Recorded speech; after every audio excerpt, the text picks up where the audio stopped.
আজকে আমার দুষ্টু পাখি বিরিয়ানি খাইতে চাইছিল, যার জন্য আমি মুরগি নামাইছিলাম, কিন্তু আজকে যে বৃহস্পতিবার ছিল আমার সেটা মনে ছিল না। তার জন্য পরবর্তীতে যখন আমি জানতে পারলাম যে আজকে বৃহস্পতিবার, তখন আমি ভাবলাম যে না, তাহলে শুক্রবারে আমি বিরিয়ানিটা রান্না করি, আজকে অন্য কিছু রান্না করি। কথা মতো আমি আমার দুষ্টু পাখিকে বলতেছি, মাম্মি তুমি কি আজকে বিরিয়ানি খাবা? বিরিয়ানি কালকে রান্না করে দে, আজকে অন্য কিছু খাও। তো আমার দুষ্টু পাখি বলতেছিল ওকে মাম্মি, তাহলে আলু দিয়ে কিছু একটা রান্না করতে বলতেছিল ও আমাকে।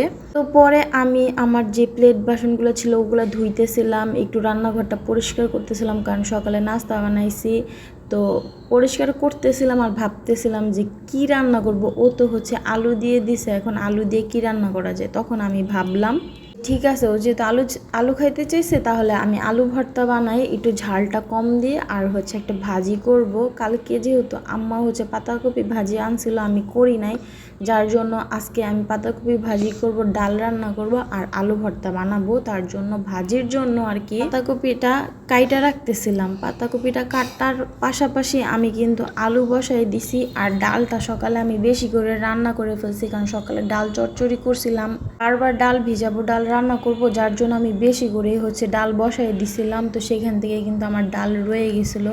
আর রান্নার ঝামেলা শেষ করে কিছু কাপড় চোপড় ছিল আমার দুষ্টু পাখির, আমি সেগুলাই হচ্ছে ভিজায় রাখতেছিলাম।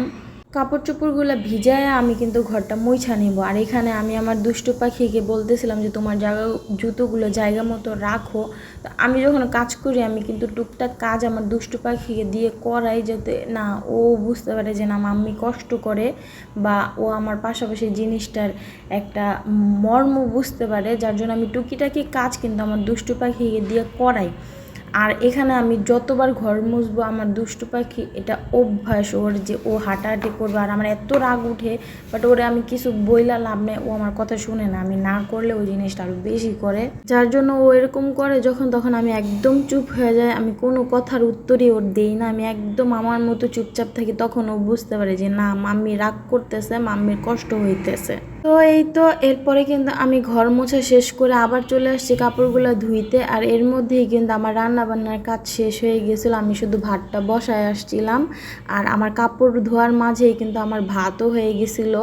তা কাপড় ধুইতে ধুইতে ওর কাপড় অত বেশি ছিল না, যার জন্য মেশিন আমি ছাড়ি নাই, হাতেই ধুয়ে ফেলছি, আর অত ময়লাও হয় নাই। আর আজকে কিন্তু ভালোই রোদ উঠছিল, একদম অনেক কড়া একটা রোদ। অনেকটা বৃষ্টি হলে যেমন স্যাঁতস্যাঁতে থাকে, কাপড় থেকে একটা গন্ধ আসে, ওইটা ছিল না। আর আমি আমার দুষ্টু পাখির বালিশটাও রোদ দিয়েছিলাম, একদম গরম হয়েছিল।